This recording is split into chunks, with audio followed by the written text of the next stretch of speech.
It is May the 13th. I just finished the round robin up, and I'm over at Gene's house over in Mount Carmel. Got his lovely wife here doing the video of this thing, and we're going to want you to meet Gene Massey. Sit down, Gene. Yeah, howdy. He's the same age as Sid and I. I don't know how Steve is. He's a little older than Jim, but this is the new round robin person. He's got more toys than I've got, if you can believe that. And he has a lot of fun with video, and I think he's going to be a big asset to the video thing. I didn't say you had a big one. I said you're going to be a big asset to the video round robin. And I'm going to turn it over and let Gene say a few words to it. This is Gene Massey. And here's Gene. Yeah, that's right. Hi, fellas. Okay, well, you're going to see a lot of stuff, and I might put that on the ESP so I can do a little extra stuff on there. No, Jim does that. No, stay the hell away from EP mode.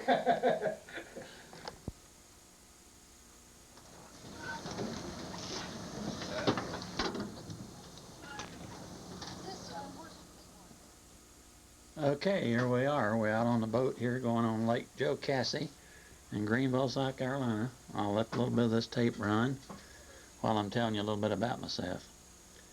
Hope this chair don't squeak too bad here I'm sitting in. When I'm leaning back and it kind of makes a racket. Okay, Bob's already told you I'm 65. I've been retired 13 years from Keebler Bakery. And I'll give you about a 2 or 3 minute tour of the bakery here in a few minutes. But right now we're on this Lake Jocassee, and it's between two mountains in Greenville, South Carolina.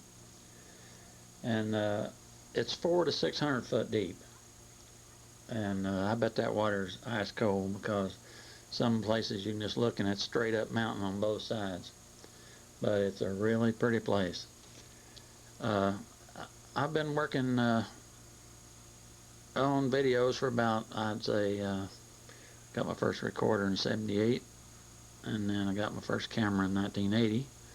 So that's like 16 years and 18 years.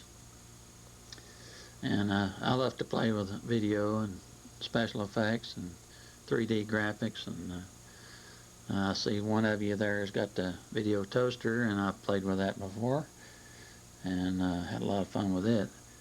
And also I noticed that I guess the first guy there named Jim has a digital camera, which is really amazing. I guess that was about a 3-generation step down on that tape, and it looked really good. It looked like probably better than the first generation of Super VHS. And then Bob, his high 8 looked real good there, and I think that might have been even 3 generations there because he probably put that off his master. And then the color processor there that I saw on the tape was that looked nice. Videonics has got one of them that they've been saying it's going to come out for about a year, but it's not out yet. And they said it'd be another 2 or 3 months, and it's going to run around $8.95 or so. And it's supposed to be a really good color processor. And it also has a digital TBC in it. And it does all the things that you do with digital, like freeze and mosaic and all that. And plus it has an automatic broadcast quality color setting, and then it has all the test patterns, and then it has the numbers on the screen for each color so that you can manually set it any way you want it. And then so it'll keep 3 memories of different settings that you have made up on it for future use. And I'd like to try that out before or at least see a video demonstration tape on it. I've got a lot of demo tapes from different products. Most of my products are Videonics, like the Boeing box and the Titler and the color equalizer and Pro Editor, and then I've got the AB roll editor, and then the MX1 actually.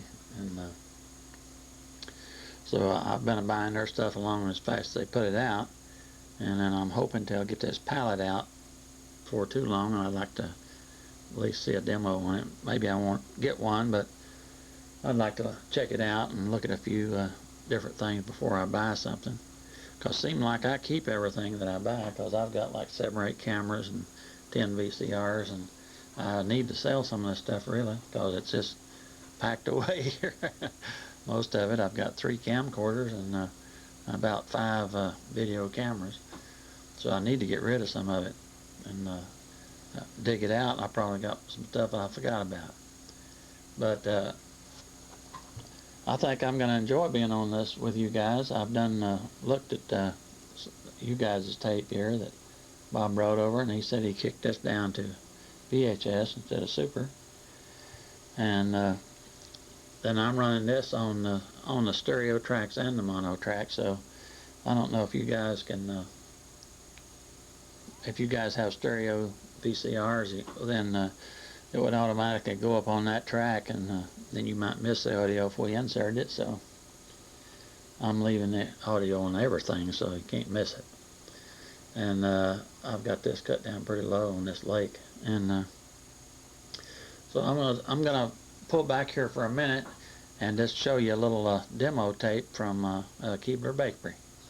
There's been no sighting of elves, but that elfin magic has made for some uncommonly good products right in the tri-state. Ever wonder what really goes into those eats and sweets? News 5's Lisa Cooney has a look inside the Keebler Bakery in Marymount.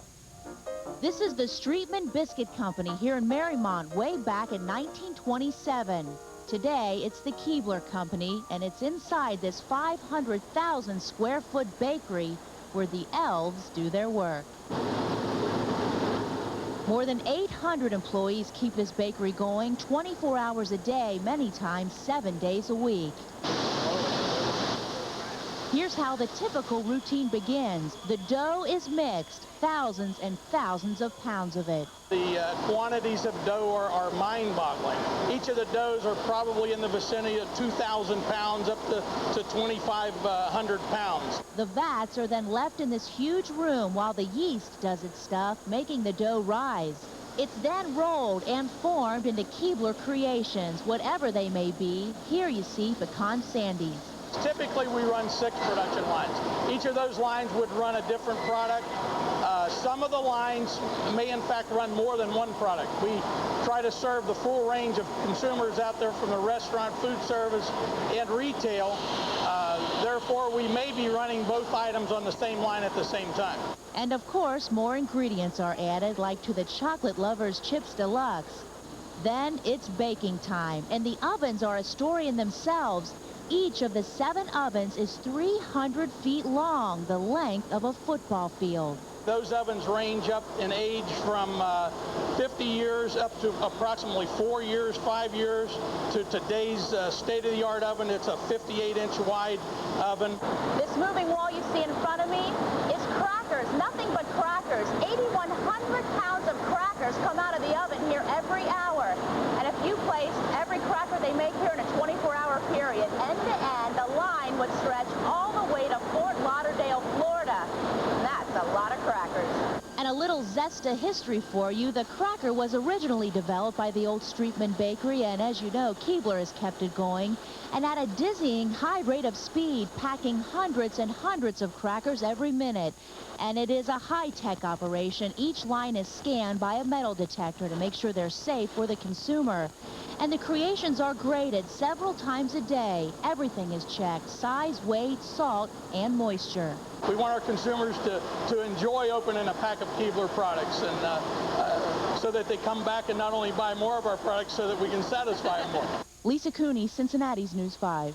Now we'll appreciate it a little bit more when we have a bowl of soup and crackers. Boy, my mouth's watering.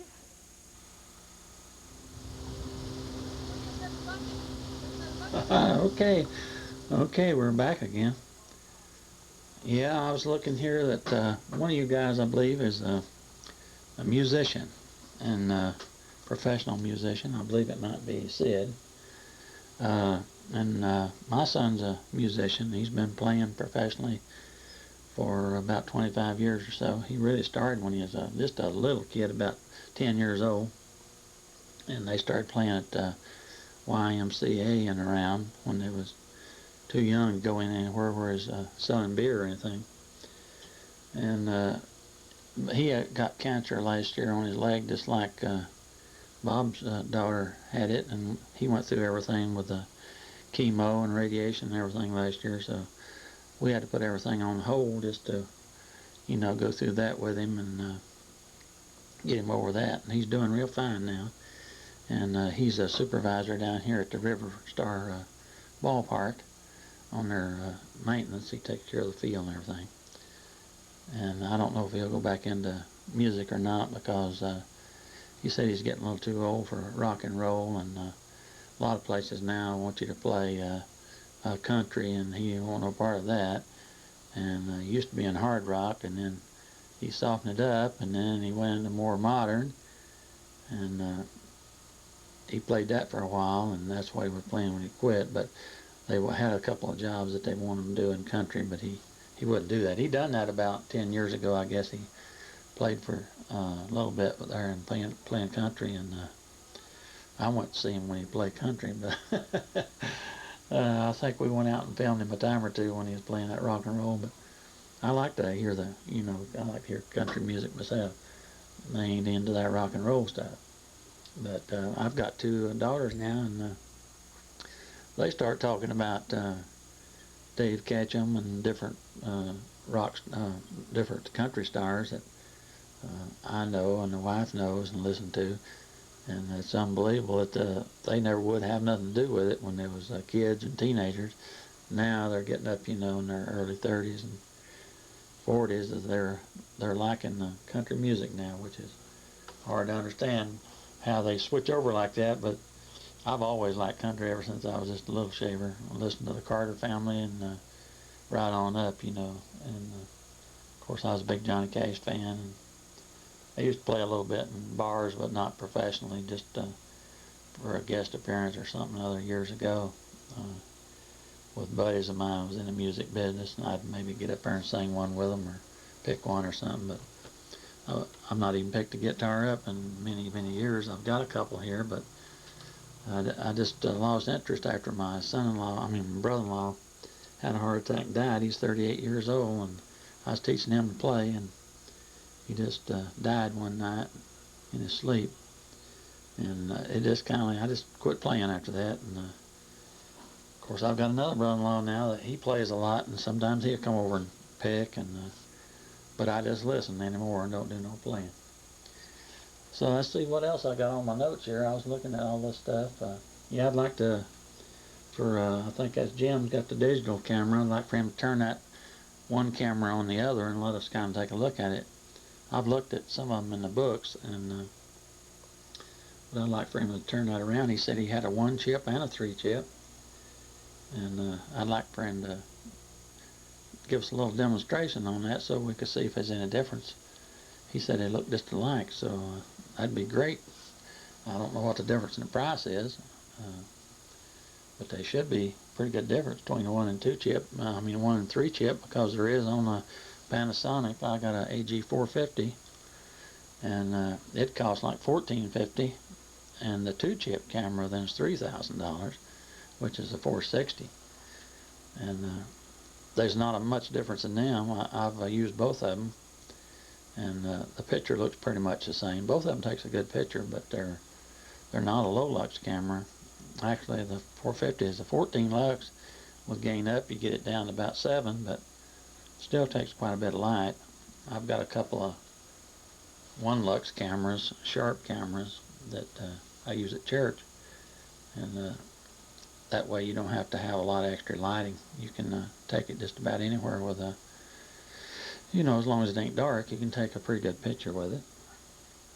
And I don't know if these guys had a light when they was shooting that digital inside the house, but that sure was a good quality picture. And the light was even good on that little girl, which I guess was